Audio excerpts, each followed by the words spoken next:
Hi. I've been trying to get all I can get together here to see the outcome of the Trump Putin summit that we discussed yesterday, which was still underway yesterday. Sorry, I'm a couple minutes late. We got our last bite to eat at Taco Bell for the next, I guess, 2.5 weeks until we have some money. We're going to have to um, go to the food pantry here in Hornell tomorrow. I mean Monday morning. Um, we only go there when we have to. Um, yes, we could have been a little more economical and gotten all groceries, but sometimes you just need to get out.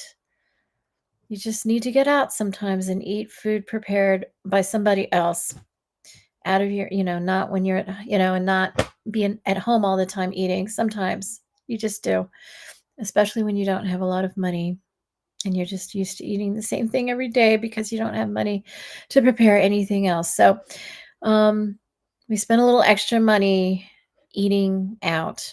And, of course, we had to get some essentials like cat food.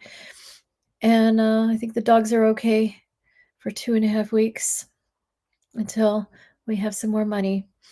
Anyway, I guess I should turn on the light. You can see me better, can't you? So, there was nothing significant, at least what we know of. Nothing was conveyed publicly that was at all substantial that came out of Trump and Putin yesterday. And I guess I kind of let you in on the fact that it wasn't really all to do with Ukraine. I mean, of course, I want everything. I want Ukraine to be restored. I want Russia to stop bullying Ukraine and trying to steal its land. Ukraine gave our country 50% of its mineral rights, so it would have our protection and we would have skin in the game, and want to protect Ukraine. And Trump just acts like, Ukraine is on its own. I mean, he took 50% of their mineral rights for the rest, I mean, forever, right? In perpetuity. I mean, it's for the I mean, it's I mean, that was far more than anything we gave Ukraine in the years leading up to Trump's presidency. It's just crazy. And I know, I mean, I commend um um oh, I'm sorry. I struggle with names. Ukrainian Ukrainian president Zelensky, right? Yeah. Yeah. Yeah, Zelensky. I'm sorry. I apologize. I sometimes struggle with names. I don't know why, but I do. Um yeah, I commend President Zelensky for doing what he had to do for his beloved country, you know, and I'm going to make it worth his while when I'm in control. 50% mineral rights. I mean, do you know how much money that is worth? And Trump just took it from Ukraine. And what is he doing in exchange? Nothing. He says it pays for what the United States has paid for. No, that is worth so much more than what the drop in the bucket we've donated and given to Ukraine. We owe Ukraine now. Ukraine is like part of us now.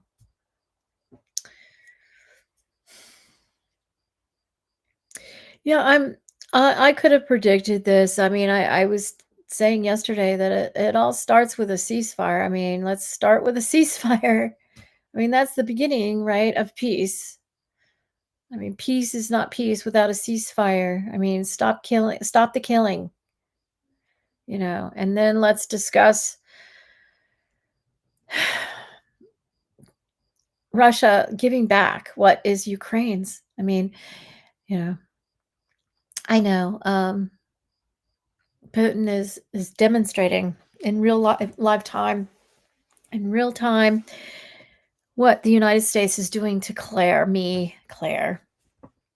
And yeah, let me get my little signs together here.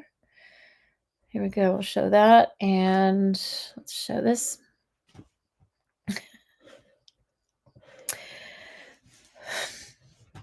I know Putin is, this is part of the plan. Look at my eye. I don't know why it gets like that. I thought the other day maybe it's because I'm tired. I don't know if I feel tired today though. Maybe I am more tired than I think. Yeah, I've been really depressed lately about it in my life, and it's been really stressful. It's been very stressful. It is so stressful to be short, poor, never having enough. It's so stressful. I don't think wealthy people understand how stressful it is. People who are well off, even just like with a balanced budget. I mean, even middle class people who can pay their bills, okay? Maybe they don't have a lot they can't save very much, but they can pay their bills. They can do what they need to do. They have gas in the tank, food in the pantry. Hi, Lily. Lily came upstairs. Hi, Lily. Hi, baby. People just take it for granted. They don't understand. People who never struggle with finances just always have what they need. Maybe they don't have, they're not wealthy and they hate that they're not wealthy and they suffer over that, right? It's a luxury to be wealthy. If you can just, if I could just pay all my bills and do what I need to do in the world, I wouldn't have to be wealthy. I just have to have a certain amount of money and not, and not very many needs, and I'm good. I don't need to be wealthy to pay my bills and do a lot of things I want. I can't have a Learjet or something, but I don't need a Learjet. Hi, Dean. What's that? Okay, thanks. I'm live, Dean. So, yeah, it takes a lot of it really takes a lot of brain power too. And that's the thing about, if you want to train someone, and I know this is my training. You want to train someone, if you want to make them smarter than they were before, put them in poverty. Because that is the hardest thing in the world to go through, is being in poverty.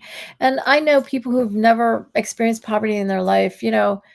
I think most of the people I personally know, I mean, there are some people who I know who are similar to myself, but most people have it a lot easier than me, that I know, that I personally know. Um, most people, I would say about 90% of the people I know or interact with, or people I don't really know very well that are around, people, neighbors, people I bump into or see. I mean, I don't really have any friends here in Hornell, New York, but you know what I'm saying. And I think of Augusta too. It's just 90% of people I know have more than we do. And I know our income, Dean has more income than he's had for years, since he was working, because he gets a good Social Security payment. I mean, considering he was not working for the last 12 years. Is it 12 years? Yeah. Well, you worked a little bit. I got you a few things, a few gigs, but not, not consistently. Yeah, and didn't last long. Yeah, it takes a lot of brain power to survive poverty. It's a lot easier when, with people who have money. Nobody, I don't care, that they have this terminology, oh, self-made millionaire, self-made billionaire, whatever. There's no such thing as a self-made anything like that. There's no self-made billionaires, no self-made millionaires. There's not. You have, in order to be paid something, somebody has to give it to you. So they make you that money, right?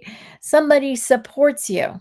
You come up with an idea, you come up with a plan, and you have to, you do it, you make every dime, on the street, and until you meet somebody who says, "Hey, instead of, nickels and dimes, hey, I can give you $50 bills and $100 bills. How about that?" Yeah, okay.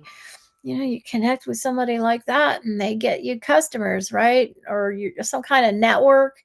And then you move up the ladder. Oh, hey, instead of $50 bills and $100 bills, how about $50,000 bills and $100,000 bills? And on it goes until you're a multi-billionaire, right?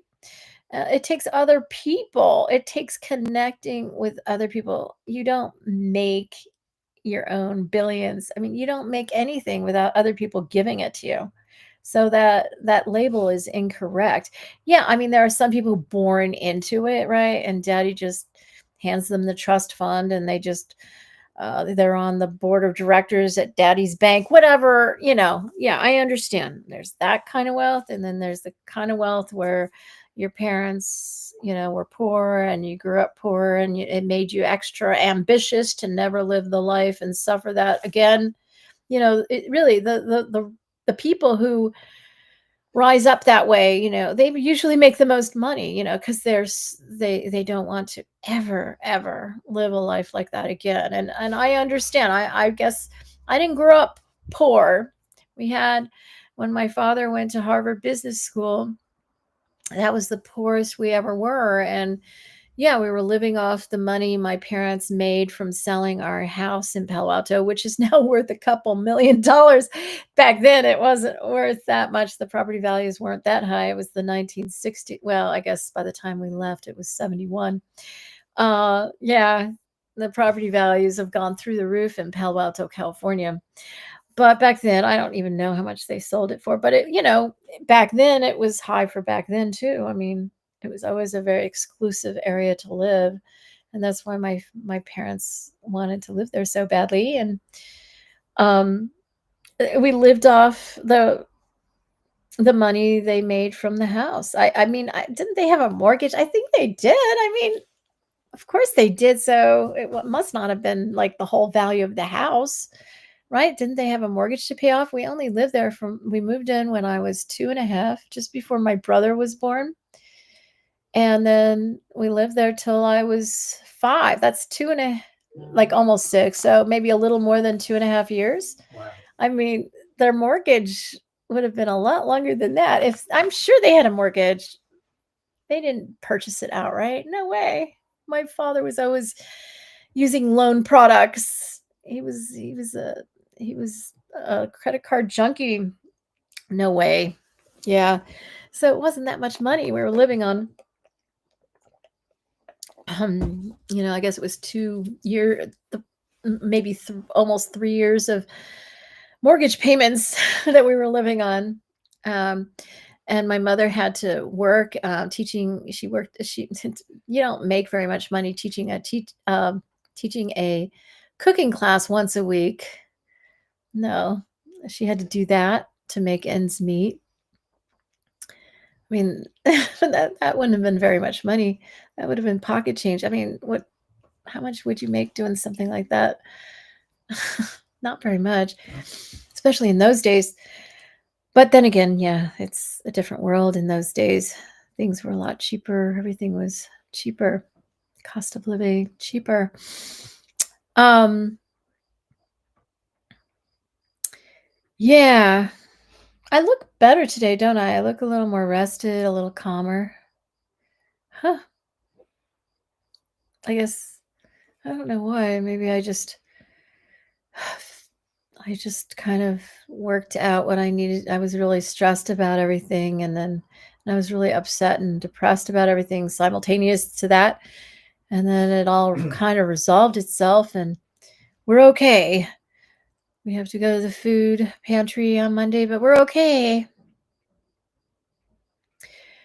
But I told you that this, Trump and Putin getting together, it wasn't all about Ukraine. I mean, it is about Ukraine, but Ukraine symbolizes me. I was the main subject matter. It's code. It's all code. Everything's top secret, so they can't talk about it. I mean, and Trump wants my money. He wants, this is why he's so enamored with Putin, because he holds the purse strings, I guess. I mean, he doesn't. Anyway. But one thing I did notice, I just happened to see some footage of, I didn't watch the press conference. Maybe we should watch it together. It's an hour long or something.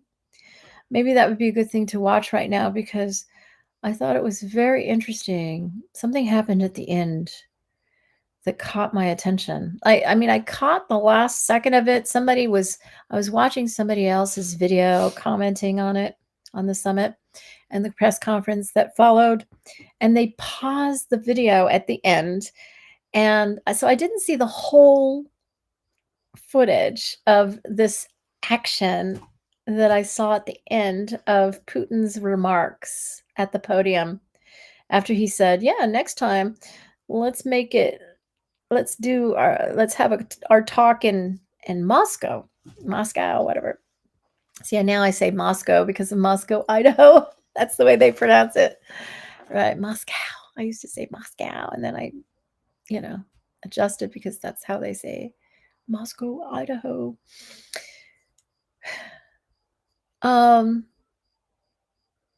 Yeah, so maybe we should just watch the whole thing, because I haven't watched the whole thing. I just saw little snippets, saw some commentary videos.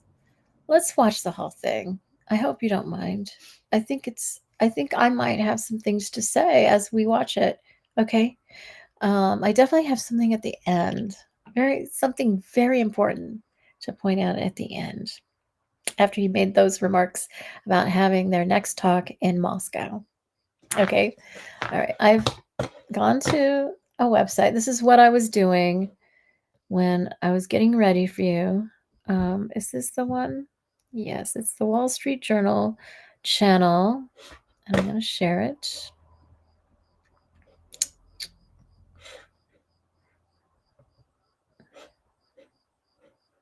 I think that's it. Yes. All right. We're going to make this big. There it is. Okay, where is this? It's wrong. Why is it not? Oh, it is. Mr. President, ladies and gentlemen, our negotiations have been held in a constructive atmosphere of mutual respect. We have very thorough negotiations that were quite useful. I would like to thank once again my American counterpart for the proposal to travel out here to Alaska. It only makes sense that we've met here, because our countries, though separated by the oceans, are close neighbors. So when we've met, when I came out of the plane and I've said, "Good afternoon, dear neighbor. Very good to see you. In good health and to see you alive." I think that is very neighborly. Yeah, a brand new, super efficient air conditioning system in. That's interesting that he said alive, to see you alive. Okay. I think that was intentional. Accidentally on purpose. Did you hear what Dean said? Accidentally on purpose. He's always saying that. Yeah. Yeah, I thought that was interesting the way he said that, to see you alive. That's concerning that he would say such a thing. Okay, I have this muted, so let's see, can we end this? There's no getting out of this. Okay. Oh, here we go. All right, I'll unmute it. And I think that's some kind words that we can say to each other. We're separated by the Strait of Bering, though there are 2 islands only between the Russian island and the US island. They're only 4 kilometers apart. We're close neighbors, and it's a fact. It's true. It's also important that Alaska has to do with our common heritage, common history between Russia and the US, and many positive events have to do with that territory. Still, there is tremendous cultural heritage back from the Russian America. For example, Orthodox churches and a lot of more than 700 geographical names of Russian origin. During the Second World War, it was here in Alaska that was the origin of the legendary air bridge for the supply of military aircraft and other equipment under the Lend-Lease program. It was a dangerous and treacherous route over the vast emptiness of ice. However, the pilots of both countries did everything to bring closer the victory. They risked their lives and they gave it all for the common victory. I was just in the city of Magadan in Russia, and there is a memorial there dedicated to the Russian and the US pilots. And there are 2 flags, the US flag and the Russian flag. And I know that here as well, there is such a memorial. There is a military burial place several kilometers away from here. The Soviet pilots are buried there who died during that dangerous mission. We're thankful to the citizens and the government of the U.S. for carefully taking care of their memory. I think that's very worthy and noble. We'll always remember other historical examples when our countries defeated common enemies together in the spirit of battle camaraderie and allyship that supported each other and facilitated each other. I'm sure that this heritage will help us rebuild and foster mutually beneficial and equal ties at this new stage, even during the hardest conditions. It is known that there have been no summits between Russia and the US for 4 years, and that's a long time.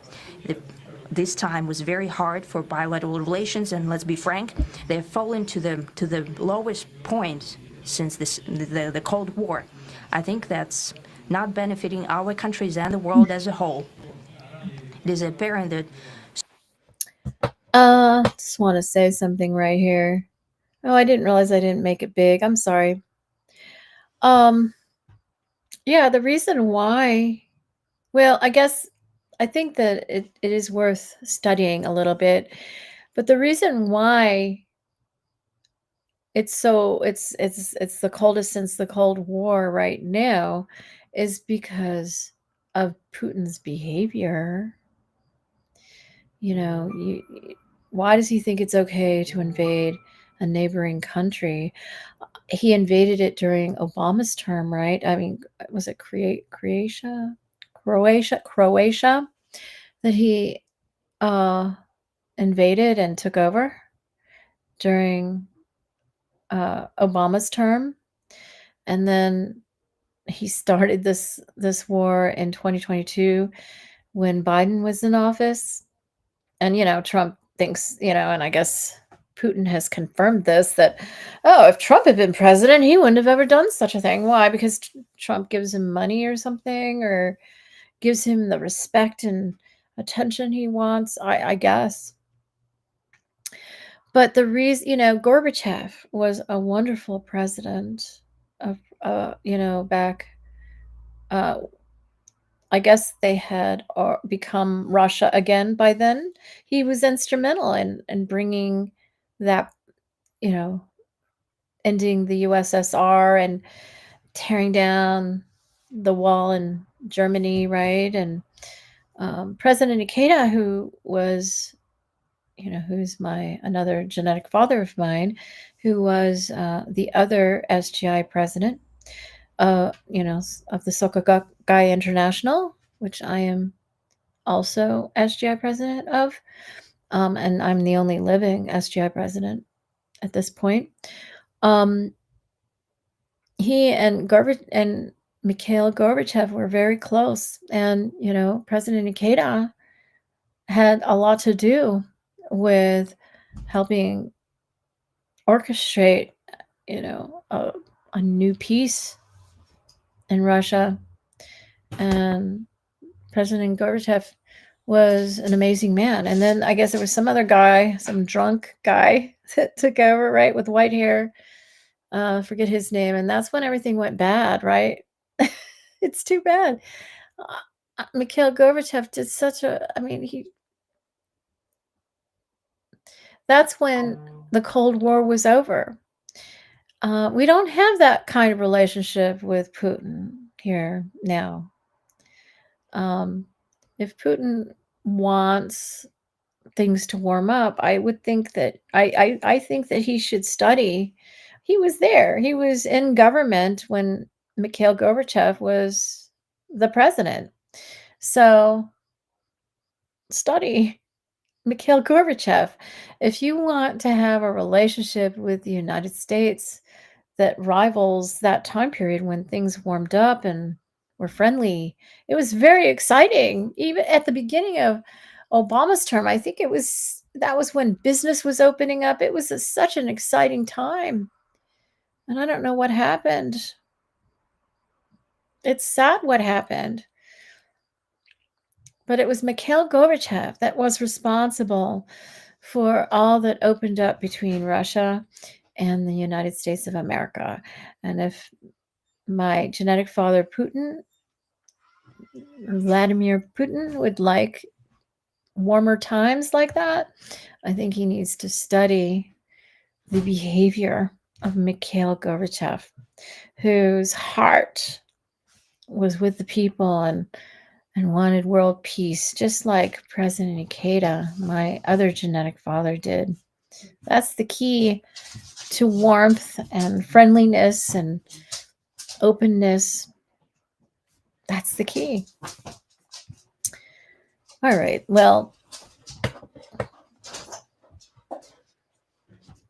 from what I understand, Putin is kind of like old school Soviet, right, or something. This is what I understand, right? KGB operative, whatever. I mean, we have our CIA operatives. They're the same. They are the same.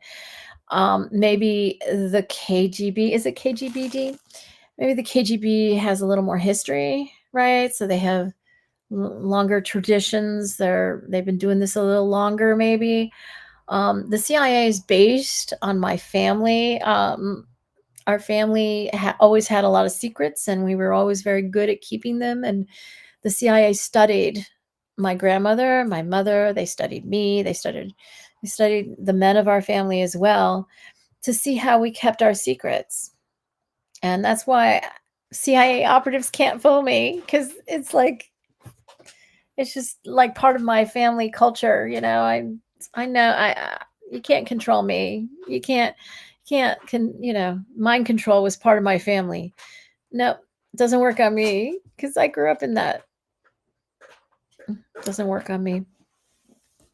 You can't throw me off. Yeah, maybe temporarily, but not for long. But the KGB has been in existence a lot longer, okay? And they have more long-standing traditions. It goes back like probably centuries. Well, I don't know about centuries, but it goes back way longer than it does here in the United States. It's probably families that built it like they did here in the United States. Our family was a key family. So, he might have been trained by people born into it like he was. They have a longer history there. So maybe that's why he's so advanced and better at it than some idiot like Trump. I think it'd be easy to outsmart Trump, actually. So I know he thinks he's so advanced, but he's a clown. Okay, let's continue. Sooner or later, we had to amend the situation to move on from the confrontation to dialogue. And in this case, a personal meeting between the heads of state has been long overdue. Naturally, under the condition of serious and painstaking work, and this work has been done in general. Me and President Trump have very good direct contact. We've spoken multiple times. We spoke frankly on the phone. Monday.com, the opposite of any work platform we tried in the past. All right, you guys. Good. Everybody's barking. It'll be good. Yeah, a dialogue is the beginning. But the next step is a ceasefire. I mean, that was the goal of the summit. I mean, that's what Trump said was the goal. And of course, Europe, all of Europe and Ukraine, let's not forget Ukraine. That was the hope. And it didn't happen, did it? I really appreciate Putin following the plan precisely according to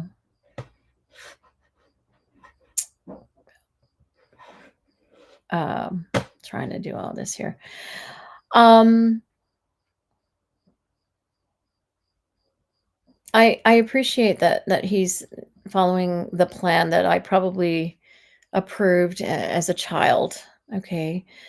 I mean, obviously I did. I wouldn't have ever approved such a plan as an adult. And that's why they got me to do so many things when I was a child, before my brain was fully developed and I could think for myself. Okay. I was a brilliant, savant, genius child, but I am far more advanced today than I could have ever been as a child who was not fully developed. And I would never have approved what is happening in Ukraine. I'm going to stop this. Can I skip it? Yes. Free hypnosis session. Okay. Let me just stop this, pause it while I say my remarks here. So, I mean, I appreciate the part of it that Putin, he's a very loyal. I mean, he's loyal to his own agenda. And I am part of that agenda, the plan that I believe I probably approved when I was a child, because I know what he's doing. So obviously it's in my brain. I just, and I do kind of remember that. And I just went along with it because I thought that was the best plan for the sake of world peace. Like, okay. But today I could never have approved such a thing. Okay. And that was the whole point of getting me to approve it when I was still a child, while I could still be manipulated into approving such a thing. Okay. And, but I do appreciate his loyalty in that sense. Okay. Even though what he is doing is a violation of international law, is a violation of humanity, killing innocent human beings, innocent civilians, innocent people, period. It doesn't matter what station in life they are human beings. And Putin will have to answer to this one day. And I know, because it's part of the plan, and the plan is for world peace. Yes, it's hard for people in Ukraine to understand such a thing. It's hard for me to understand such a thing. But yes, I understand what, the perspective, and it's very difficult to explain to people who are suffering on the ground, people who have lost their mothers, their children, their newborn babies. It is unforgivable what Putin is doing and subjecting innocent Ukrainians to. It is so wrong. Yet at the same time, I know, like every other devil in the Lotus Sutra, Putin, he probably chants. Okay, Putin probably chants the words that Nichiren Buddhists chant, Nam, put together with Myoho Renge Kyo.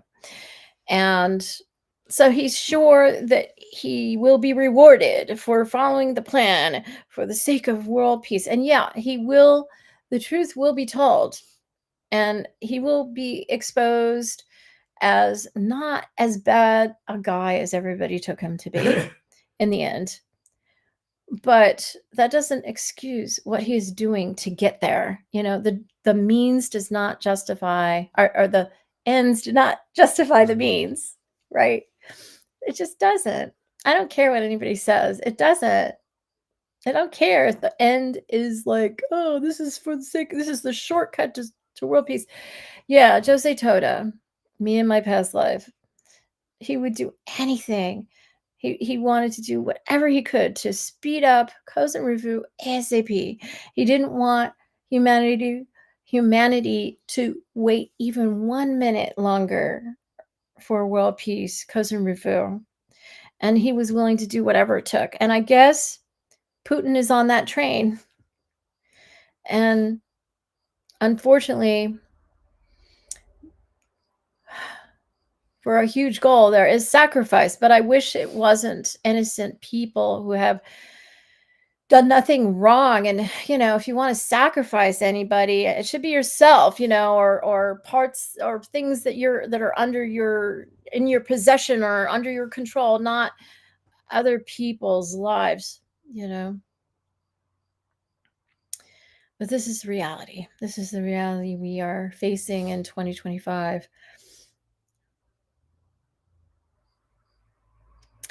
And it's a hard, harsh reality. Okay, let's continue. Let me go back to the page. Oops, I'm sorry. I'm going to have to... Witkoff traveled out to... Let's just go back a little bit. We've spoken multiple times. We spoke frankly on the phone. And special envoy of the president, Mr. Witkoff, traveled out to Russia several times. Our advisors and heads of foreign ministries kept in touch all the time. And you know fully well that one of the central issues was the situation around Ukraine. We see the strive of the administration and President Trump personally to help facilitate the resolution of the Ukrainian conflict. And his strive to get to the crux of the matter, to understand this history, is precious. As I've said, the situation in Ukraine has to do with fundamental threats to our security. Moreover, we've always considered the Ukrainian nation, and I've said it multiple times, a brotherly nation, however strange it may sound in these conditions.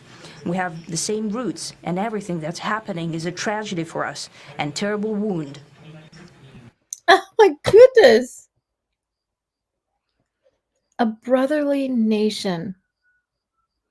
As strange as that sounds in this situation, Putin just called Ukraine a brotherly nation with similar roots. Why is he invading his brotherly nation and taking and stealing? Boy, that sounds like my family. My brother, he's trying to steal my money. My mother, he tried to unite with my mother to steal my money. It was a doomed operation. But I mean, it's insanity for a brother. And this is why Putin is saying this. So I'll talk about this. It is and point out what he's doing, right? He is mirroring what has been done to me by my own brother, by my own mother, by my own father, stealing my money, torturing me. This is how I grew up. My own family, my brother, my mother, my father tortured me. BUSED'd me. RAPED'd me.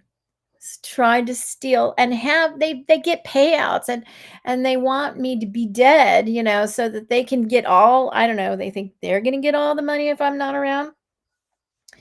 I don't know. It's outrageous. And I guess Putin is trying to bring this up. So I'll say something.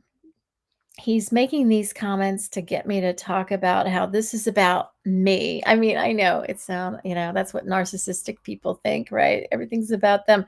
But it literally is in this case. I know this is the cover. Okay. You see that Trump and Putin got nothing done in terms of a ceasefire. I mean, forget about peace talks. They were talking and they made a lot of progress on something else, and it wasn't literally Ukraine. It was, I guess, in regard to me, but what progress did they make if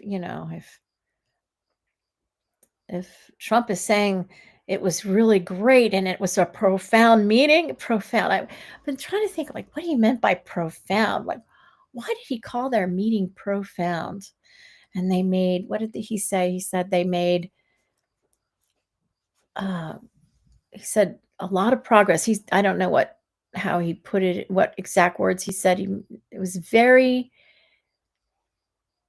I guess we'll be watching. I'll go over it and look at some articles to remind myself what he said. He said that they made great progress or something, but he called it profound. They're meeting profound. And I just wonder what he meant by that. That must have been code for something. I mean, who calls a meeting with Putin profound? I know it's really strange. Trump is a real strange one, calling their meeting profound. I mean, what did they do? Chant together? Did they like do gongyo together? Because both of the guys chant. These guys, they both chant. They chant Nam, put in front of Myoho Renge Kyo. I'm avoiding saying the whole word. It loosely means, I am devoted to the mystic law of cause and effect through sound. It creates a sound that in Nichiren Buddhism, we call it the gods of the universe respond to. The Buddhas and all the 10 directions, they respond when you create this rhythm, this sound. It's ancient language, that predates all human language on Earth. It's obviously Chinese and Japanese are languages that descended from it. Asian languages kind of descend from it because of all the languages on Earth, they most resemble Asian languages, and that's why they get away with saying that the language on the Gohonzon, which is the scroll Nichiren Buddhists chant to, the true object of worship, that they say that it's ancient Chinese. Yeah, technically it is ancient Chinese, but it's not Chinese. It's another language that predates Chinese. On Earth, we don't have a language that predates Chinese. Yeah, and both these men chant. And I know it's hard to believe, I know Nichiren Buddhists, they've been chanting so hard for world peace, for a long time. And I'm sure they're pretty discouraged with how bad it's going these days. Oh, that Trump, I know there are probably some Trumpers who are Buddhists, but I would say the majority of Buddhists are Democrats at this point. They always kind of were, because the what's the word? I don't want to say culture. The values of Nichiren Buddhists most align with Democrats, even though maybe their behavior more aligns with Republicans, in my view. The philosophy of Nichiren Buddhism is, in line with the Democrats, far more so than the Republicans. But I have, like I said, most of the people in the SGI, the behavior of the leaders in the SGI most resembles Republicans, unfortunately, at this time in history. Yeah, forget about the Nichiren Shoshu or the priests. Oh my goodness, yeah. But I'm sure the SGI likes to think they're that they most align with the Democrats. No, their behavior towards me, all Republican. Maybe they're not as in your face as the priesthood in Nichiren Shoshu, but they are bona fide Republicans in their behavior. Sad to say. And so was my family. Even though my family in later years, they've all gone Democrat like me. Such a shock. They were all Republican in the old days, in the 80s and 90s. They were all Republican. But as my mother got older, she realized how little the Republicans did for her. when you're a senior citizen, you better be democratic. And I don't know, my father, he always voted with, he was, I don't know, he was an enigma actually, but I think it served him more to go with the Republicans secretly. Maybe he I know he loosened up publicly, but I think he always had to vote Republican to the very end. Yeah, my brother, he's all Democrat today, but he doesn't act like it. Okay, let's continue. Therefore, the country is sincerely interested in putting an end to it. At the same time, we're convinced that in order to make the settlement lasting and long-term, we need to eliminate all the primary roots, the primary causes of that conflict. And we've said it multiple times, to consider all legitimate concerns of Russia and to reinstate a just balance of security in Europe and in the world on the whole. And I agree with President Trump, as he has said today, that naturally the security of Ukraine should be ensured as well. Naturally, we're prepared to work on that. I would like to hope that the agreement that we've reached together will help us bring closer that goal and will pave the path towards peace in Ukraine. I'd like to know what kind of agreement they've reached. They're not making it public at all. What kind of agreement have you reached? He's referring to an agreement? I heard that he referred to an agreement. Trump loosely alludes to an agreement, but no agreement is public, and it doesn't sound like it's at all finalized. What are they talking about? What is Putin talking about? What kind of agreement? I'd like to know. I mean, he sounds like he really cares about Ukraine and wants, yes, we need to get down to the cause of this situation. Okay, so clearly Russia feels under threat. Is that the situation? And this is why Russia felt the need to take over parts of Ukraine for security reasons? Is this the situation? I'd like to understand this. I don't believe Ukraine took over any part of Russia. I mean, I guess in the back and forth, maybe there were some temporary takeovers and they regained part of their territory and then lost it again. And they took I know there were parts of Russia they had occupied temporarily. Look, everybody needs to stay in their country and respect one another. And if Russia wants to be respected, Russia needs to respect Ukraine and all other countries. Obviously Russia feels under threat. Okay, I don't think Europe would threaten Russia if Europe didn't feel threatened by Russia. So how can we lower that feeling of being threatened on all sides? Ukraine needs to be able, Russia needs to allow Ukraine to exist safely and not worry about their country being invaded by the huge country that is Russia on its border. I mean, it's not Russia who's under threat. It's Ukraine. Yes, Europe is a big, huge unity of nations. NATO includes the United States, but yeah, and I guess it makes Russia feel a little better that Donald Trump is in the White House because he's done a lot to destroy that unity, hasn't he? But Ukraine needs to unite with other countries for the sake of democracy and freedom and equality for all. I mean, come on. I mean, there wouldn't be a need for NATO if Russia was honorable in its behavior. This is very alarming behavior for the free world. I mean, this is not the old world where you just take land wherever you feel like. It's not about whose army is bigger and mightier. It's not like that anymore. That's a world we've left behind a long time ago. I know people like Putin want to bring it back, apparently. I mean, at least that's how it appears to us Westerners. And, it's really good talk we're hearing from him, but his action, and I guess that's his point. Like, you talk all this good stuff, USA, US government, but look at your behavior. I think that's what he's doing.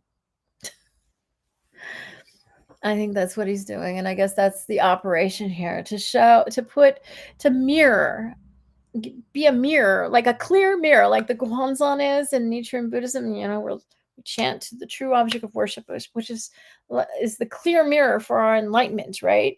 We chant to unite with our, the Buddhahood in our own lives, right? It acts like a mirror, just reflecting back what is in our lives, right? And we're activating that highest potential, that highest human potential, which is Buddhahood. And I guess that's what Putin is doing right now, like showing the U.S., you talk big talk, USA, government, USA, but look what you're doing to Claire, doing the land grab, R-ing her and just, not giving her what's hers. And what did she do? What did Claire do wrong? What did Ukraine do, right? We're saying, oh, look at Russia and his terrible, Putin's terrible behavior, Russia's terrible behavior towards poor Ukraine. What has Ukraine done? Ukraine's done nothing to deserve this, and Ukraine deserves respect, honor. It's a sovereign nation. What are you doing, Russia? Yeah, and Putin's like reflecting back. Yeah, what are you doing, USA? Doing that to poor Claire? What? What kind of country are you? You're worse than Russia. You're worse than any dictatorship. You're not free. You're not land of true democracy. That's a cover for, you're just the same as everybody else in the world. You're just the same as any other dictatorship in the world, and you're just a wolf in sheep's clothing, basically, is what he's trying to show the US without saying or revealing top secret information. Yeah. What are you doing, US government? Why aren't I declassified? When am I going to have my life? If we live in a land where everyone has a right to their own property, everybody born in this land of the free, who owns property, who, has assets, how would, let's just use Elon Musk for an example, since he's so well. Oh yeah, Trump. I guess we should use Trump as an example. Yeah. Why didn't I think of Trump? Because in my mind, he doesn't have shit in the bank. It's all mine. Well, neither does Elon. I'm sure they have their own little portion of it. It's not like they don't have anything in the bank. It's not like, the role they play doesn't deserve some kind of income. They get paid. They work for me. They get paid. But yeah, okay, yeah, Trump is a better example. Thank you, Dean. I just kind of discount him in my mind. I'm just too close to the matter, I guess. I can't see clearly sometimes. Yeah, Trump. Yeah, how would he feel? Well, actually, maybe he isn't a good example because I own him, I don't know. But let's just say, because most people just see him as this wealthy dude who wants to be wealthier. How would he like it if, the money that actually is his, we didn't give it to him. We kept it in an account with his name on it and managed it on his behalf and refused to give it to him. He had to go to the food pantry over in, he'd probably be living in Mar-a-Lago in Florida. He'd have to go to his local food pantry in Palm Beach, Florida, to be able to eat until he could get his next Social Security check. How would he feel? he can't put his son through college. He'd have to apply for all the financial aid, and Barron would be stuck with the bill when he graduated, and gets kind of expensive after 4 years, and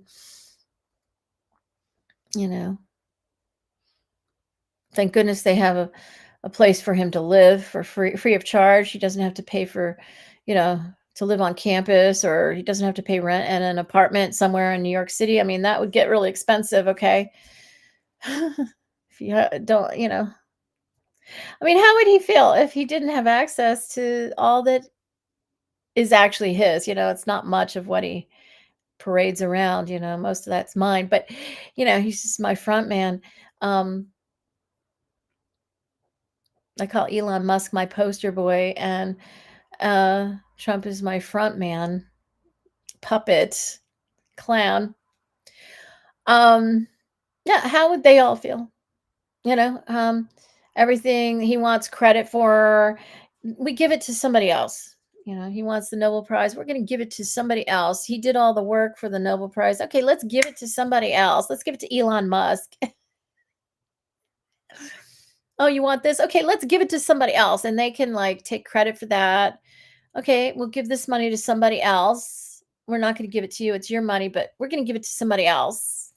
And you have to watch this. And anyway, I hope you get my point. I hope I've communicated how difficult it is for me to exist, having all my memories being, conscious, for years. I mean, this is why I wiped everything out of my mind and went into total denial, because I couldn't walk around knowing all this stuff and not get a little pissed off and not get a little upset that other people were taking credit for my achievements. Other people get paid. I get nothing. It's pretty frustrating. And until I could deal with that day to day, I couldn't remember anything.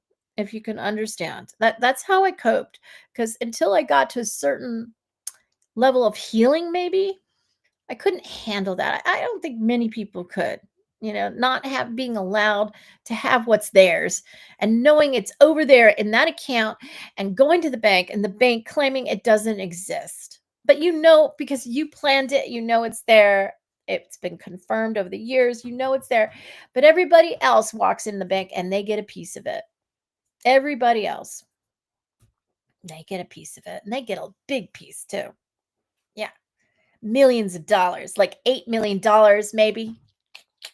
Yeah, I know somebody who got $8 million recently of my money and my own husband, and I can't get one penny. Yeah, disgusting. Yeah, I wonder how Donald Trump would handle that. I think he'd have a heart attack and die. I think he'd have some kind of hissy fit and explode on screen or something. I don't think he would be able to exist. All right, enough of me. Let's go back to the summit, or at least the press conference after the summit. We expect that Kiev and European capitals will perceive that constructively, and that they won't throw a wrench in the works. They will not make any attempts to use some backroom dealings to conduct provocations to torpedo the nascent progress. No, as long as it's progress, I think that the European Union are just trying to defend themselves. I don't think they've provoked anything. Yes, they have responded to the provocation of Russia. That's my perception of it, and I think that's most people's perception in the Western world, that it has been Russia who's provoked others and other nations. They're just trying to defend themselves. They're concerned because Russia is pretty nasty when it wants to be.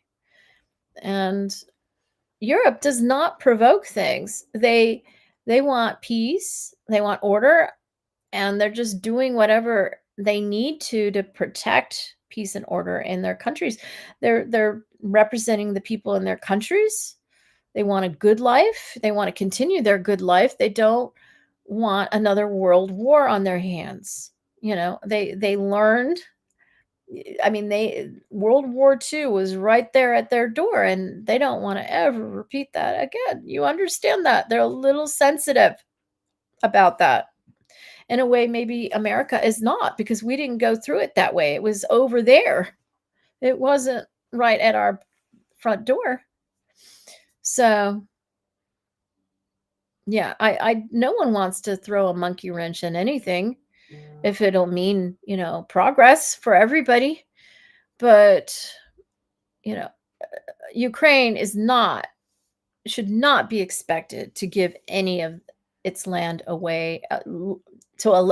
They should not be expected to allow Russia to keep any part of their land. Russia needs to give it back to Ukraine. Russia has enough land. I mean, Russia is it's huge. They take up almost the whole continent. They're so much bigger than the United States, geographically speaking, aren't they? I mean, they're vast and huge. They're one of the biggest countries, geographically speaking, in existence. I mean, is China even as big? Let's look at it. I want to look at a map since we're talking about it right now. Let's look at a world map. Okay. Is this? I just want to maybe Google. Just Google has the world map, right? I want to say, okay, Google world map. Let's do that. Google. I like Google's. No, I don't want Google Earth. I just want to see. Google Map now depicts. I don't know if this is. Okay, a flat look would probably be better. Let's stop sharing. Oh, yeah, I should have said share this tab instead. That's the shortcut to doing that, isn't it? Here it is. All right. How do I make this bigger? Okay, visit. Okay, here we go. Look at that. It's bigger than Canada. Yeah, look at little China down here. Geographically speaking, Russia is the biggest country in the entire world. Why does Russia want to pick on little Ukraine? This is Ukraine right here. They've taken little... I mean, leave Ukraine alone. I mean, look at how huge you are. And this is the point. This is what, Vladimir Putin is. That's the message. Like, USA, why are you picking on little Claire? Look at your big, huge nation. Look at this. Look at this. Why are you picking on little Claire? It's like Russia picking on little Ukraine. Yes, I'm like a country. I am. I'm like a country within a country. That's the point here. That's how wealthy I truly am, even though I have no access to my wealth at all. Other people manage it in my absence, and I don't have any access to my own wealth. It's horrible. My own assets. Yes, I'm like a country within a country. And that's the point. That's what Vladimir Putin is doing with Ukraine. And I'm so sorry Ukraine has to go through this and have to suffer in this demonstration, And because I am explaining this, I really hope that Vladimir Putin understands that now it's no longer necessary for him to cause so much human suffering in Ukraine. Okay, I'm going to make it up to Ukraine. I'm going to consider Ukraine an extension of the United States when I have the ability to do so. And I'm going to help rebuild Ukraine. And I'm going to make it up to the people somehow, some way, in whatever way I can. Especially since we own half their mineral rights. I mean, wow. They are part of they're like almost a U.S. territory. They're half a U.S. territory, almost. Well, maybe not quite half. It's half the mineral rights. The mineral rights are only a part of a territory.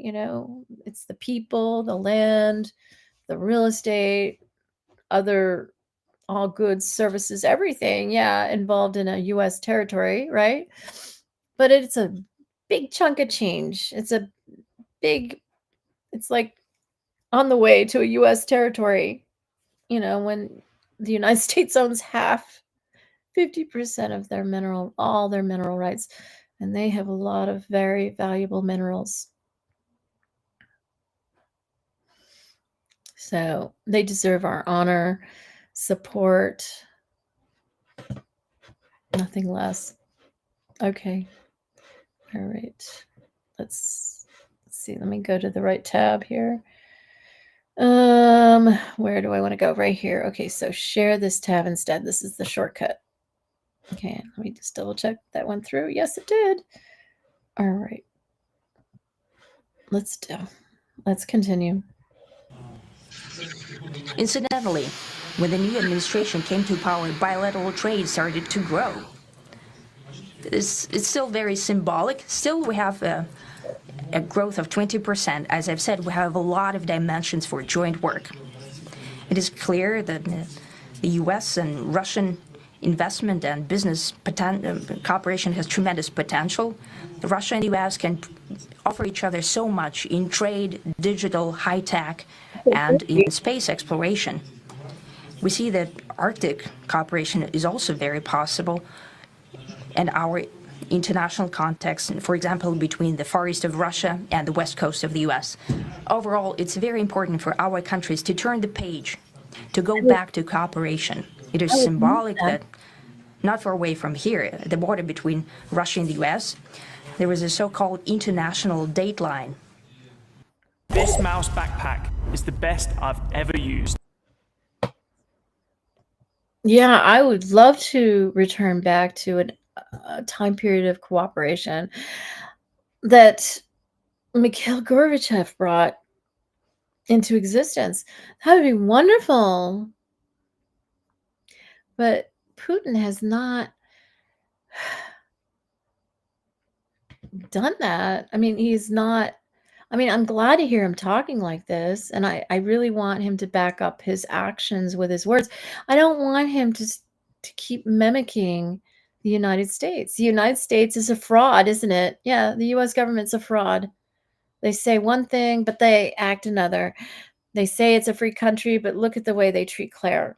You know, they suppress Claire. They've taken away her human rights. I've never been an adult, a full adult in this country, because a full adult, when they own something, they own it. But no, Claire doesn't get to own it. Claire doesn't have human rights in this country. We're the United States of America, the land of the free, but Claire is not free. That applies to everyone except for Claire. Oh, and except for people of color. Oh, and except for, LGBTQ people. Oh, and except for, women, and, their bodies. Yeah. Put your money where your mouth is basically what he's trying to do here. I just wish that innocent people didn't have to suffer and be sacrificed for this message he is trying to send to the U.S. so that we can get back to an era of cooperation and wins for all of us. Okay, let's see. Get back here. Okay. Oh, I could have skipped it. Sorry.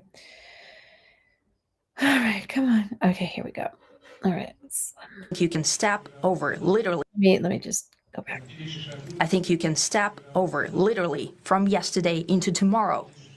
Oh. And I hope we'll succeed in that. That's the date line, I guess. Is the date line between Russia and, where is the date line between Russia and U.S.? The international date line, which marks the boundary between calendar dates, runs between the Diomede Islands in the Bering Strait, separating Russia and the United States. Specifically, it runs between Big Diomede Island, Russia, and Little Diomede Island, USA. Oh, how interesting. We're the Little Diomede Island, and they're the Big Diomede Island. And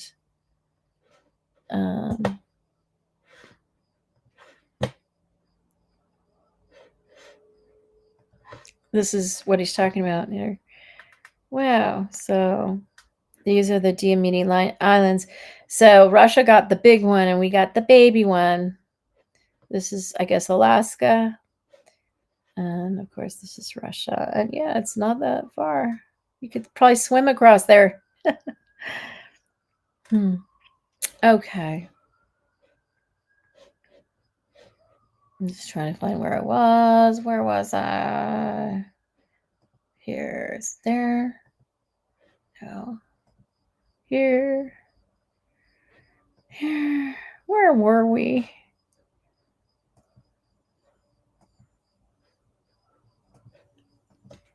Here we are. Okay, share this tab instead. That makes it so much easier. Now, see, I'm getting the hang of this a little better than I did before. Okay, let's continue. In political sphere, I would like to thank President Trump for our joint work, for the well-wishing and trustworthy tone of our conversation. It's important that both sides are result-oriented, and we see that the President of the U.S. has a very clear idea of what he would like to achieve. He sincerely cares about prosperity of his nation. Yeah. Still, he understands that Russia has its own national interests. I expect that today's agreements will be the starting point, not only for the solution of the Ukrainian issue, but also will help us bring back business-like and pragmatic relations between Russia and the U.S. And in the end, I would like to add one more thing. I'd like to remind you that in 2022, during the last contact with the previous administration, I tried to convince my previous American colleague that the situation should not be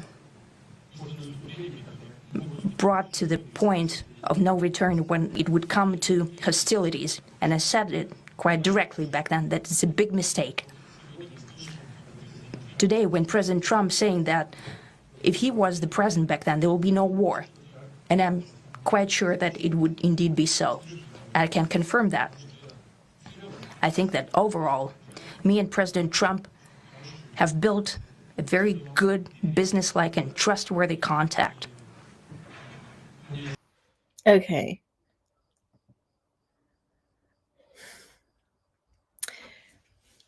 I guess he's referring to Biden, right? Biden was president in 2022. The Democrats, and really it's just politicians in general, both parties really over time have, been very hawkish, I guess is the term, with Russia. It's not just Democrats. It's just in modern days, in the modern era, in modern times, in the Trumponian, is that how you say it? Trumpian times. Everybody, all the Republicans are in cahoots with Trump. I think he pays them all off with my money. I mean, I don't think you could get such loyalty otherwise. I mean, he's such a doofus. He's such a clown puppet. And I really know he's paying off all these Republicans. And I know it's totally illegal, but this is politics. And that's why I'll never be a politician ever in a million years.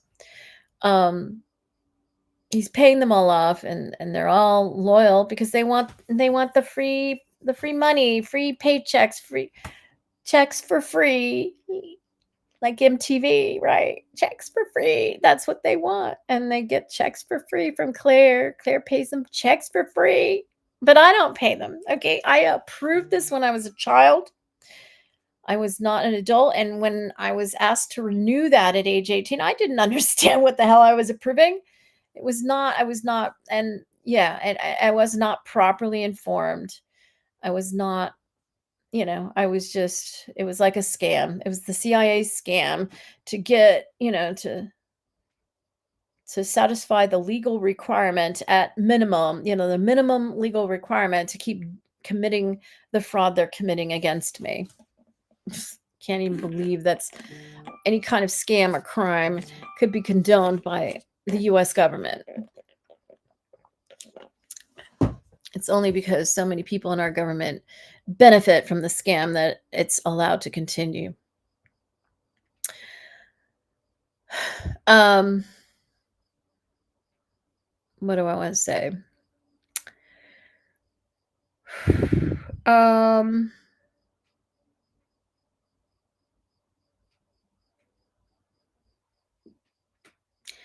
I do not. I kind of lost my train of thought. I don't know what I want to say, other than what I said, I guess.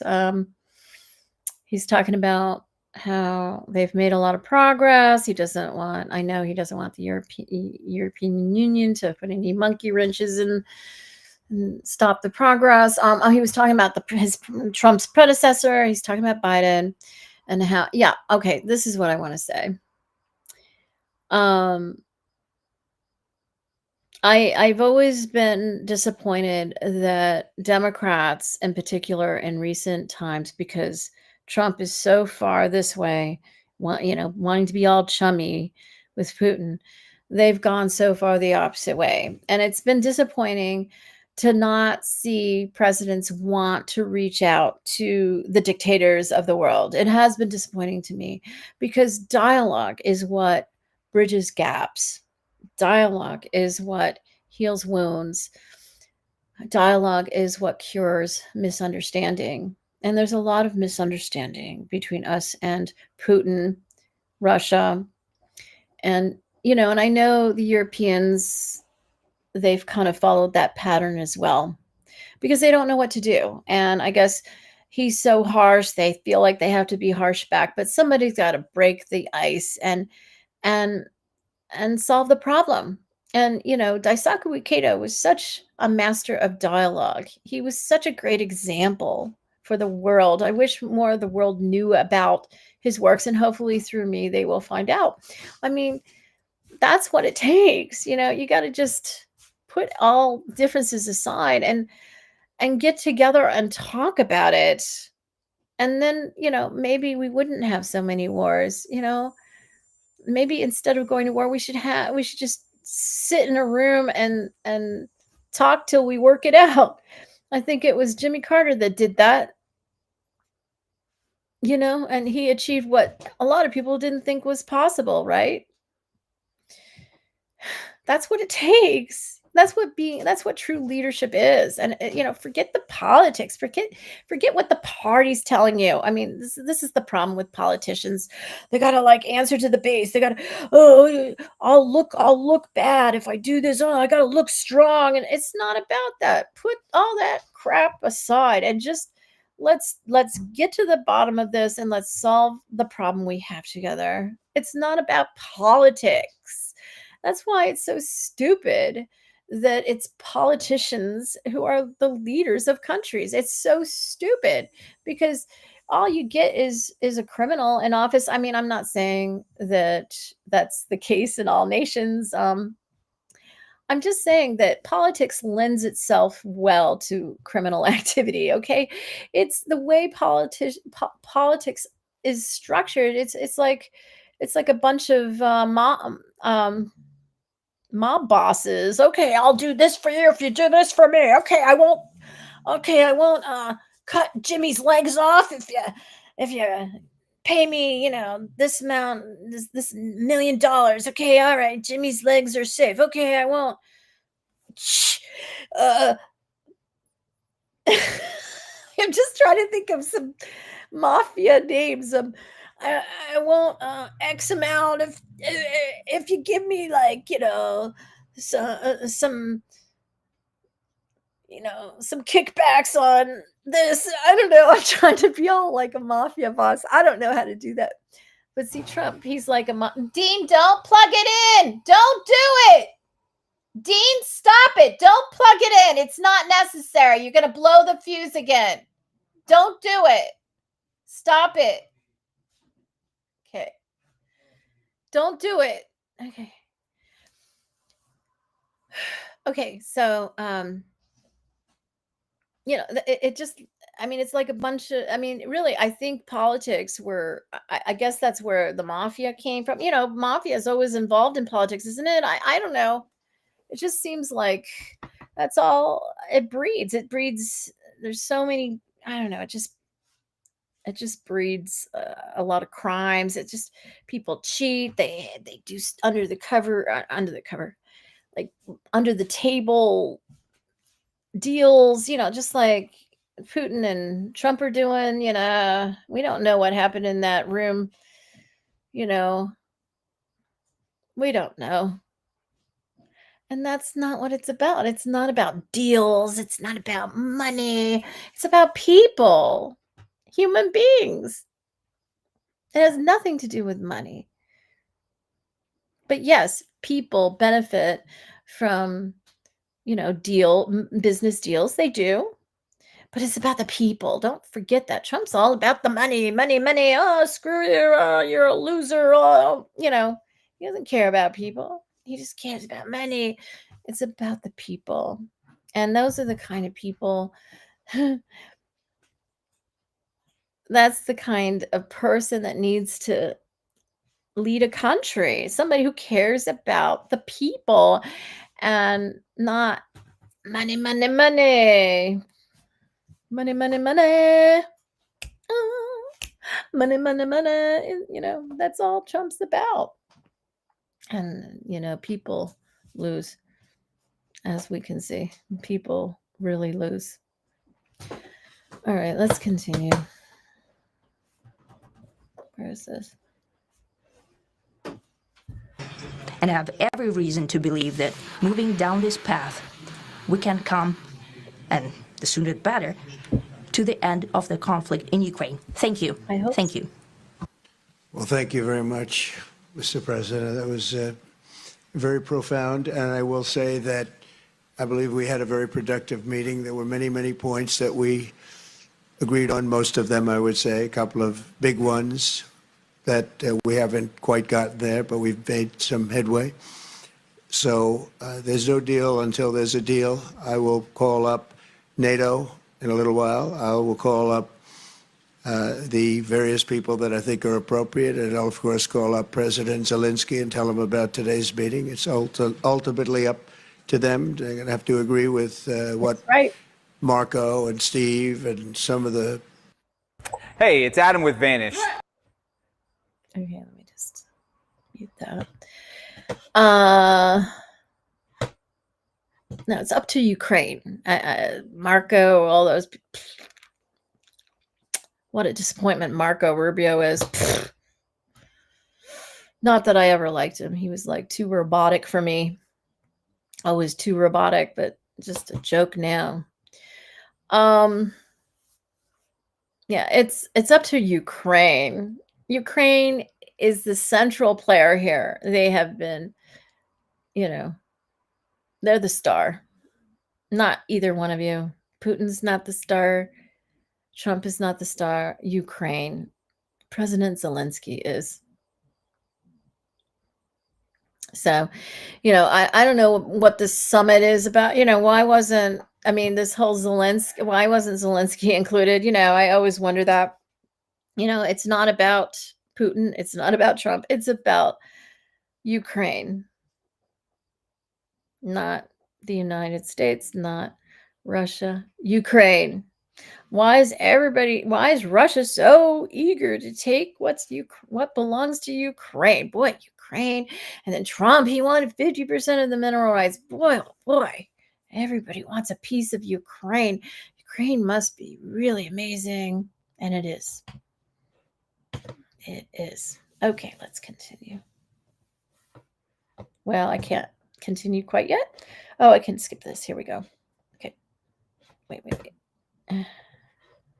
Let's go back slightly. Okay. To agree with what Marco and Steve and some of the great people from the Trump administration who've come here, Scott and John Radcliffe. Thank you very much. Don't know him. So we have some of our really great leaders. They've been doing a phenomenal job. We also have some tremendous Russian business representatives here, and I think everybody wants to deal with us. We've become the hottest country anywhere in the world in a very short period of time, and we look forward to that. We look forward to dealing. No, the hottest country in the world right now, or at least front stage, center stage anyway, is Ukraine. Not US, not Russia. Ukraine. Okay, let's continue. We're going to try and get this over with. We really made some great progress today. I've always had a fantastic relationship with President Putin, with Vladimir. We had many tough meetings, good meetings. We were interfered with by the Russia hoax. It made it a little bit tougher to deal with, but he understood it. Russia. It's not a hoax. Maybe Russia is helping you convince everyone it's a hoax. Maybe Russia is trying to woo you into their clutches. I don't know, telling you what you want to hear, Trump, but we all know. I mean, you have to be stupid to not know that it's not a hoax. I mean, you just keep saying it again and again. The Russia hoax. Oh yeah. Yeah, you want us to believe it's a hoax. No, it's not. And you keep trying to divert our attention. This is how people in the CIA learn to do this. This is what our family does. I mean, this is how they cover up. They, like, for instance, I'll give you an example. Okay. In my family, I was the firstborn. Okay. And I was separated from my triplet brother and triplet identical sister at birth. They were, I was the only normal, healthy baby at birth. And my mother, I was the only baby my mother chose to keep. And then she had another baby that was swapped at the hospital, and she brought home my brother, Mark. Okay. He's about 2.5 years younger than me. Born in 1968. I'm born in 1965. And yet he was the one that tortured me. It wasn't the other, usually it's the older kid that tortures. It was the other way around in my family. My brother mimicked my parents. Both my parents were monsters, and my brother became he was kind of a monster out of the womb. I mean, a little baby monster, but yeah, he matured into a full-blown monster like my parents without, as time went on. And I was, and I have my mother, my father, and my brother, right? We were, my parents had 2 children only. And I was the firstborn, and my brother was the secondborn. And everybody blamed Claire for everything that happened in the family. I was the only one who had an issue with what was going down in our family. I was the victim of everything. I mean, I don't say my brother wasn't the victim at all. I mean, he was a child. He was victimized too, but he was not ABUSED as much as I was. He was not nearly ABUSED as I was. Okay. And in fact, the way he dealt with what ABUSE he weathered was by ABUSED me. ING, I should say. ABUSING. That was how he handled what ABUSE he went through, was by ABUSING me. I'm not that kind of person. I can't, No. I'm the kind of person who turns it in on myself. You're abuser. Right. I'm trying not to say the word because I'm on a live stream on YouTube, and I don't want to be penalized by the algorithm in the event they ever decide to monetize me in the future. You don't get monetized if you have too many violations, of saying cuss words and talking about violent things and controversial subject matter. And I'd like to be monetized one day, somehow, some way. Anyway, that was how he coped with his abuse. The way I dealt with it was by putting it out of mind, putting it aside so I could lead as normal a life as was possible, until I could grow up and handle it. That was a very, and daddy put that in my mind, when I was a baby. He helped me. He gave me all the tools. He told me he gave me all the tools I needed to cope with what was to come. He knew I was going through so much. I was going to go through so much. And that's how I dealt with it. I put it aside. And, I literally put it inside a garbage bag, tied it up, and put it in the back of my mind until the time I could deal with it. And in adulthood. And yeah, it was still there. Daddy always used to say it was like hypnosis. He always said it would be there when I was ready to remember it and deal with it. It was going to still be there. It just was out of the way until I was ready to look at it and go through that bag item by item. It was waiting for me when I was ready. And that's how I dealt with my abuse. And as the result, I had to operate in a fake reality to cope until I could, to grow up healthy. I wouldn't have been able to grow up and be a good person if I wasn't putting that away and leading, creating a false reality for myself to operate in so I could cope and grow up to be a good person. Good people don't grow up in an environment like that. So I had to create a false reality to stay good, to stay a good person and grow up, to be a decent person, not perfect, but good, on the side of good. And, yeah, I'm sure, I'm not perfect. And there were little areas I had to heal, to get better, I've gotten to be a better person with time even, time has only made me better and better. But yes, so I got into this because, first of all, Putin is demonstrating, like Putin is just so like he's talking all this good stuff, but then look at his actions. It doesn't match his words, right? And that's how my family was. And I guess Trump was getting into something here that caused me to go down this rabbit hole. And I don't, as I talk, I get so far into what I'm saying, I don't recall what he just said that made me talk about this. But basically, that's right. The CIA, basically, they learned a lot of stuff from our family. That's where they got all their CIA techniques, was from my nuclear family. Well, I can't really say nuclear. It started with my grandma and my mother and our family, their, my mother's kids and my father and, all that.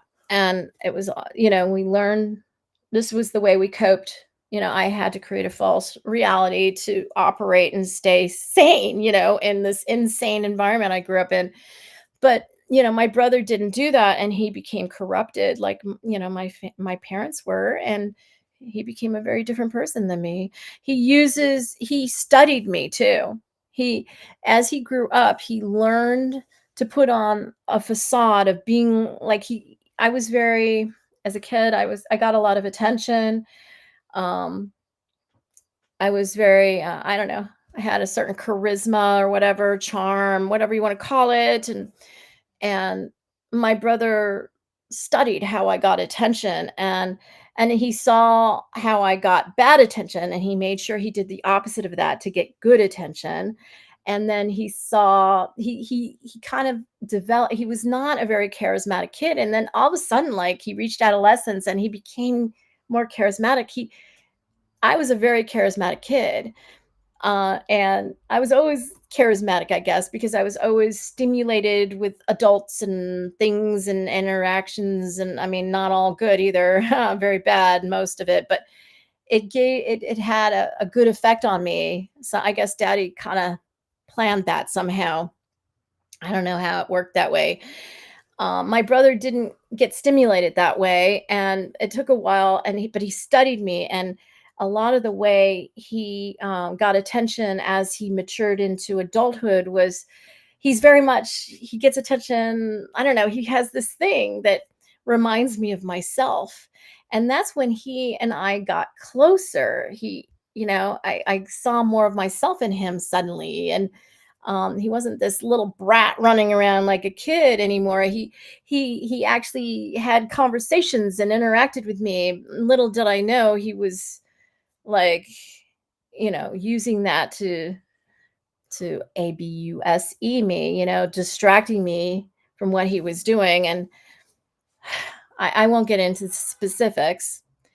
I wanted to believe, I saw myself in him suddenly. And that's when we started becoming more friendly. I thought, I didn't know it was the way he was scamming me.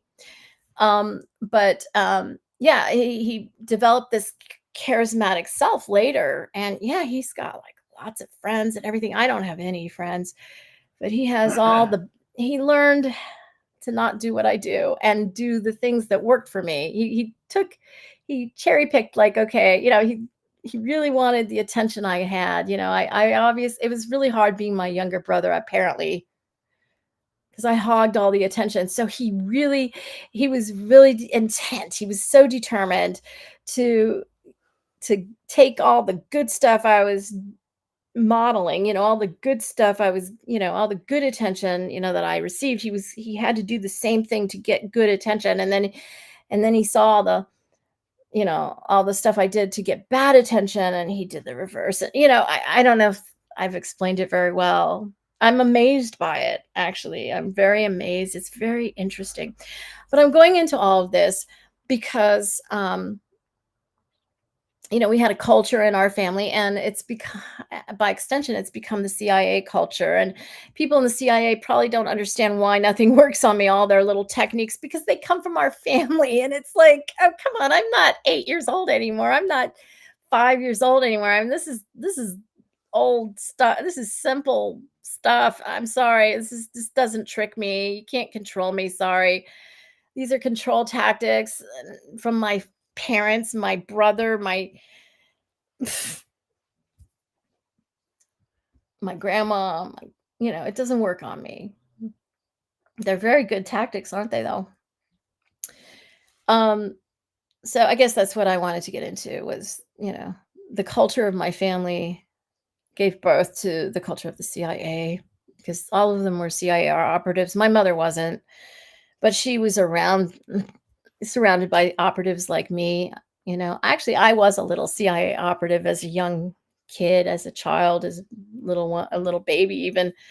I guess you could say I still am, but I'm not a direct part of the network. I don't, people telepathically communicate with me. Nobody tells me anything. They can't, because I don't have a security clearance. As far as I know. I mean, I was given all this. I mean, I was told everything growing up, but that's because I was a minor. You can tell minors that's the loophole in the law.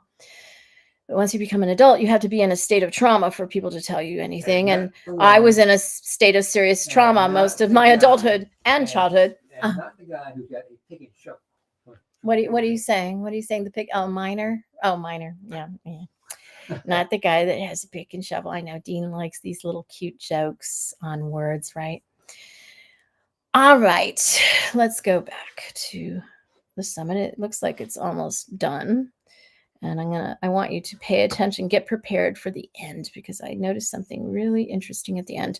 Where am I? I'm trying to find it. Okay, there we go. I think he's probably seen things like that during the course of his career. He's seen it all. But we had to put up with the Russia hoax. He knew it was a hoax, and I knew it was a hoax. But what was done was very criminal. But it made it harder for us to deal as a country in terms of the business and all of the things that we'd like to have dealt with. But we'll have a good chance when this is over. So just to put it very quickly, I'm going to start making a few phone calls and tell them what happened. But we had an extremely productive meeting, and many points were agreed to. There are... What points were agreed to? I'd like to know. What points are we operating on? I guess he's going to communicate that to President Zelensky and the European Union leaders, I suppose. he just doesn't want to make it public. I'm just kind of curious what points they agreed on. I mean, I think a lot of people would be curious about that, but it's such a hot secret. Oh my gosh. Just a very few that are left. Some are not that significant. One is probably the most significant, but we have a very good chance of getting there. We didn't get there, but we have a very good chance of getting there. I would like to thank President Putin and his entire team, whose faces, who I know in many cases, other than that, whose faces I get to see all the time in the newspapers. You're almost as famous as the boss, but especially this one right over here. But we had some good meetings over the years. It's probably some sexy woman who resembles Melania or is the opposite looking of Melania, blonde and sexy, hot, with Ivanka's body, right? I'm sorry, I just couldn't resist. Okay. Right, good productive meetings over the years, and we hope to have that in the future. But let's do the most productive one right now. We're going to stop really 5, 6, 7,000, thousands of people a week from being killed, and President Putin wants to see that as much as I do. So, Really? again, Mr. President, I'd like to thank you very much, and we'll speak to you very soon, and probably see you again very soon. Thank you very much, Vladimir. Next time in Moscow. Oh, that's an interesting one. I don't know. I'll get a little heat on that one, but I could see it possibly happening. Thank you very much, Vladimir. And thank you all. Thank you. Thank you. Thank you so much. Look at that. Okay, look at that. Look at that. I'm just going to notice how let's just turn it back slightly. Let's see. Let's play Much, it. Vladimir. And thank you all.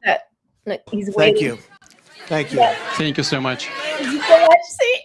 Did you see that? He went like that. Okay, let me just show you a picture here. Hold on just a minute. I have to bring it up on my screen. I should have had it prepared, but I just, you know how it is. Okay, wait.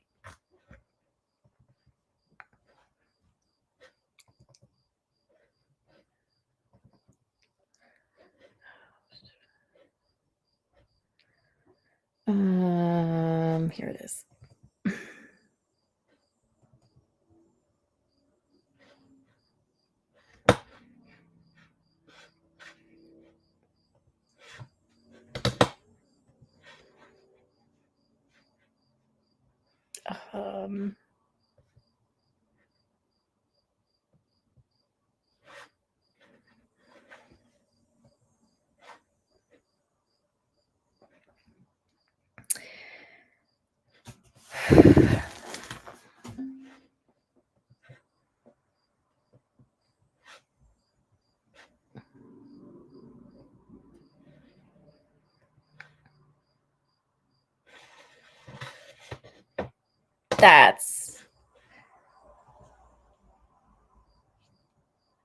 That's what I'm talking about. That's what he did. He went like that to mimic my little photo that I just showed you. That's my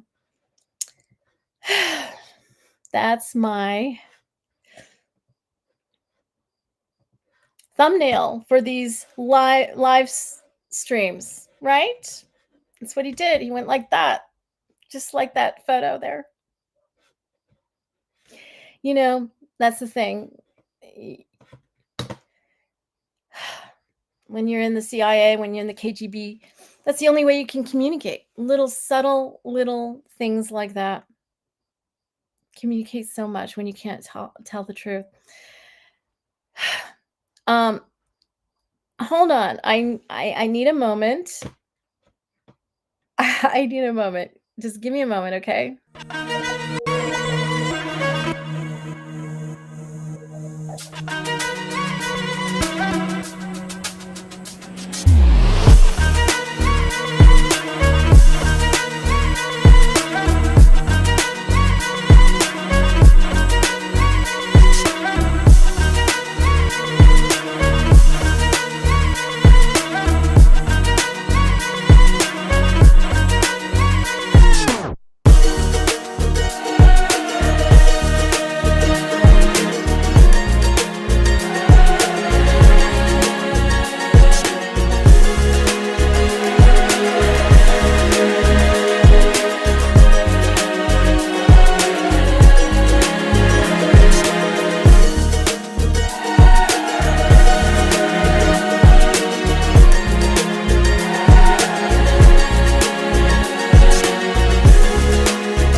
Okay. I'm sorry. I had I couldn't hold I had to I had to go to the girls' room. I don't know how, I'm trying to be polite. I had to couldn't hold it anymore. Sorry. Yeah, so um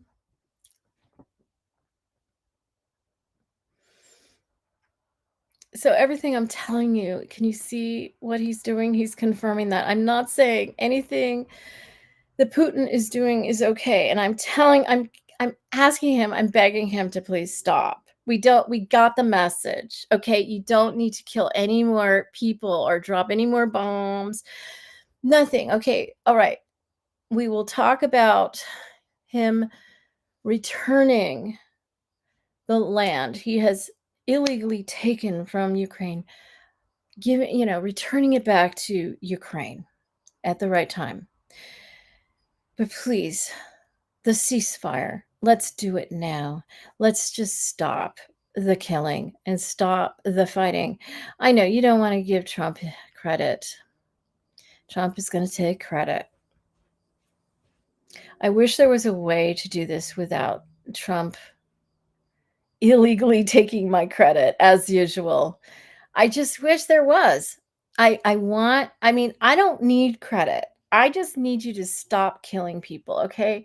We can settle the record later. Okay, let Trump take credit right now. The Trumpers are all going to find out the truth. I mean, they've already been kind of veering towards the truth a little bit in recent days with the Epstein files and everything. And I really hope the Epstein files, the push for the Epstein files being released is continued. I am the Epstein files. Okay. You open those up and you open this can of worms. Hello. And that's why Trump doesn't want to release them. But the FBI, all agencies are all there. They've released it. They're like, okay, Trump, you do the honors. And he won't do the honors. He's tried everything and anything to work around it because he knows it's his doom. But I really hope MAGA doesn't subside and allow him to get away with that. I mean, they're not even complaining about it anymore. They were so up in arms about it. And the momentum's gone because Trump just like diverted their attention. He uses all the little tricks of the trade in the Elliott family. Yeah. Look over there. Look. Oh, you're unhappy about this. Look over there. Oh, they're in the Epstein files. Oh, my name might be in there, but it's not credible. It's all these people who put my name in there. Oh, look over there. Oh, over here. Occupying Washington, D.C. Oh, it's just distraction. This is how somebody who's lying, and as a kid, I had to cope and had to divert attention. Just to survive sometimes, these are all like coping mechanisms when you live in a family like I grew up in.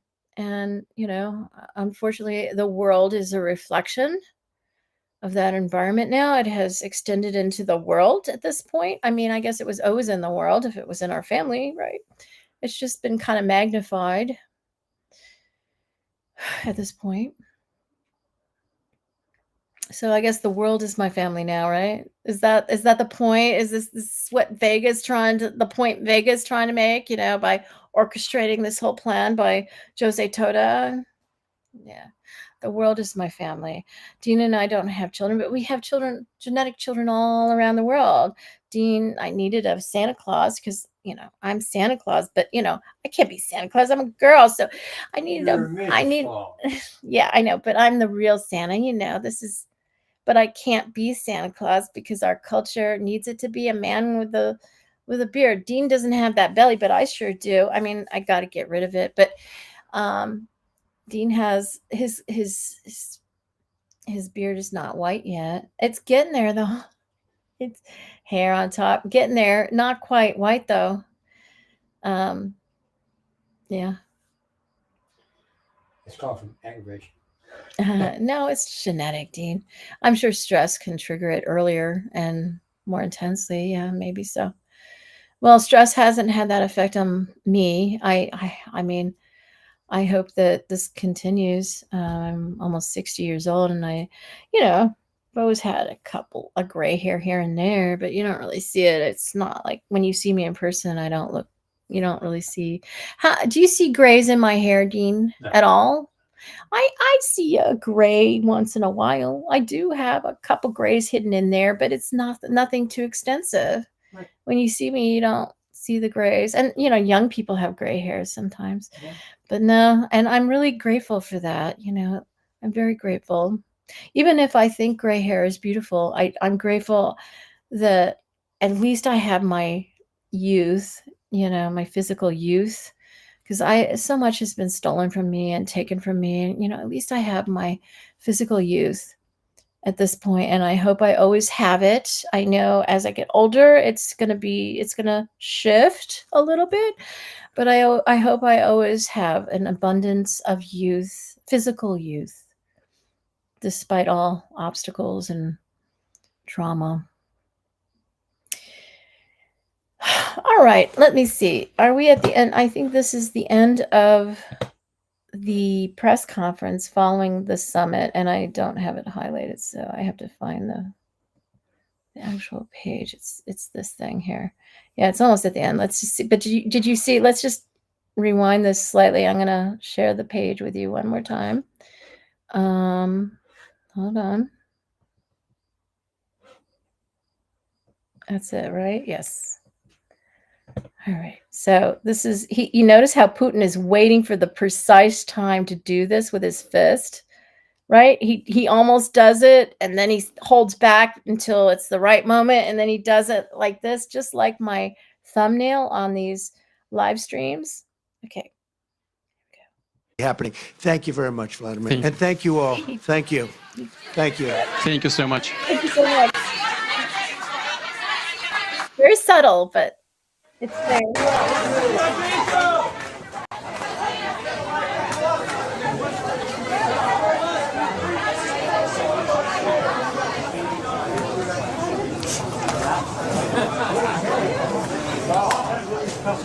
Tesla stock is crashing.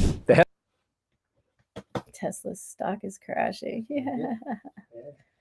Look at this. We have this on the screen. 67% of Americans would not consider buying a Tesla. Yeah, I don't want a Tesla. Oh, hell no. Oh, whoops. I guess we need to look at this better. Wait. Tesla sales are falling off a cliff globally. Things are bad at Tesla. They're about to get much worse. My name is Claire Elliott. Declassify me now. All right. Well, what about a Tesla? What do you get for $2,500? no, I don't want a Tesla. Hey. Huh? Drop to $2,500. I don't want a Tesla. Yeah, I bet a lot of people feel the same way. I think they're futuresque looking. They look like they're cars out of Star Wars. Kind of cool. They're a design. Or is that the future car? Yeah. Well, that's a DeLorean. Okay. When I was a kid in the 70s, I would have thought those cars were really cool, and futuresque. And now they just look kind of weird to me. I like classic styles. I don't like that stuff anymore. When I was a kid, though, it was really cool. I'm sure maybe I even designed them. He's my poster boy. Of course, he's doing this. He did this whole green energy thing with the electric cars. That's my thing.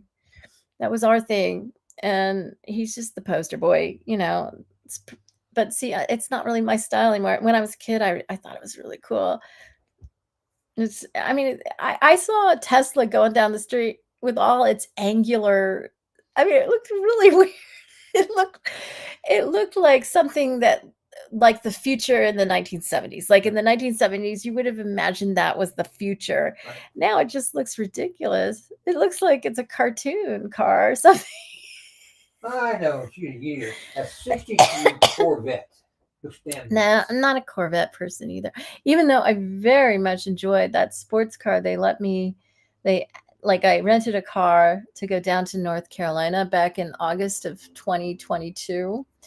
And they didn't have the car I paid for, so they upgraded me, and I got this really hot. I mean, it was a hot sports car. What was it again? I remember that. Yeah. It was black.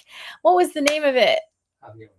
Oh, come on. That thing was smoking hot. Okay, let me just. Oh, it was great. Oh, I had never driven a sports car before, and it was so much fun. That was so nice. They did that for me. I know somebody somewhere did that for me, and I really appreciated it. It was one of those, oh, I don't know. What does Chevrolet make? What are those hot sport cars that they make? Corvette. No, it wasn't a Corvette, but it was, I don't even know if it was that make of car. I can't think of it. What does GM make? GM. It was some. Well, GM makes the half-ton and three-quarter and one-ton trucks. And then No, I'm not talking trucks. Sports cars, Dean. And then you drop it down, and then you get sports cars, Dean. Which sports cars? It's coming to me. Hold on. It's going to come to me. There were two of them. There's the one that's not as fast, and then there's the one that's better. It's like the name of a spacecraft. The something. Don't you remember? Okay, so GM, what sports cars do they make? Beside, what? Okay, GM is the Corvette. Okay, it's not the Corvette though. But they had other Chevrolet cars and sports cars. Sports cars. Okay, I'm gonna find it. Yeah, there's a Chevrolet Corvette. Okay. Mustang Super. It's an American car. Okay, American sports cars. American sports cars. I know. I should. Why should I even care, right? Why should I go through this? This is a waste of time. There's the Camaro. It wasn't that.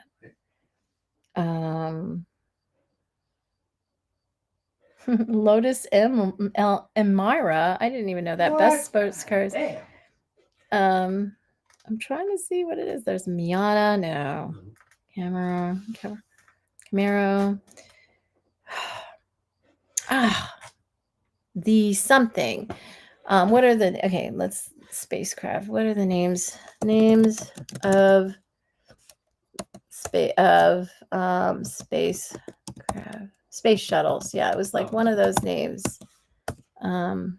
Discovery, Atlantis, and Challenger. Oh, Challenger. Wait, there was the Challenger, and there's the what? The other one is lower, the Challenger, and then there are two levels. There's a lower level and a higher level. Okay. The Challenger, what is who makes the Challenger? The little power car. Right, and then it's the Corvette. No, it's not Corvette. All right. Who makes the Challenger? Challenger sports car. Dodge. Okay. Oh, Dodge. Dodge Challenger. What is the other sports car that Dodge makes? Charger, right. Charger. That was wonderful. After that, I'm like, I want a Charger. That damn thing looks so goddamn bad. It's beautiful. Oh, it has such beautiful lines, and I loved it. Oh, go to our place, and you rent that car. And you go try it. Mm-hmm. Well, I did. I rented it, but I didn't rent that. They just bumped me up to it. And it wasn't, it was the Charger, not the Challenger, the Charger. It was so good. You rented it for 2 days. I did. And then you think, oh, I want this car. Yeah, I did. That's what happened. I rented it for 2 days. I mean, of course, I paid a lot less because I wanted a cheaper car. They bumped me up to a Charger because that's all they had. And I loved it. It was for 2 days. I Claire, loved it. You love that shit, didn't you? But the thing is, it's not very economical. It's not good for the environment. If I could find a happy balance, maybe a hybrid or something. I don't know if they make any hybrids, but I don't know if an electric car has that much power. It's sad. I wish it did. That is. See, I understand why people wouldn't want to give up their cars, their gas fueled cars. I've never had that the opportunity to enjoy a fast, like a car that responds to such the lightest touch. It was wonderful. I loved it. Okay. Well, I guess that's all I have for today. Boy, yeah, I've gone longer today than I have gone lately. Well, it's like as long as the other day, just slightly longer. And that's all that we'll discuss today, I guess. And I'll see you tomorrow. Well, I guess I missed my village. All right. I'll try to be prompt tomorrow. I think 3:30 is a good time, though. It's just today we screwed up. We got started later, and I thought an hour would be plenty of time, and it wasn't quite enough. You were trying to hear the news thing on. No, I was not trying to hear it until on the live stream. It was just we just needed to take some time, and we didn't end up leaving the house until a little over an hour before I had to go live. So, we typically leave the house sooner if we leave the house. So it was just today. All right. Well, have a good one. Thumbs up. I deserve it. I do. Subscribe if you haven't already for more of me, because you don't want to miss anything. You don't know what is about to happen and what information I might be giving you that might be giving you the advantage to prepare for what is to come. So subscribe, thumbs up, that helps me. Let the algorithm, let the world know that we can handle the truth. If you can handle the truth, thumbs up, subscribe. Thank you. All right, Dean, hold on.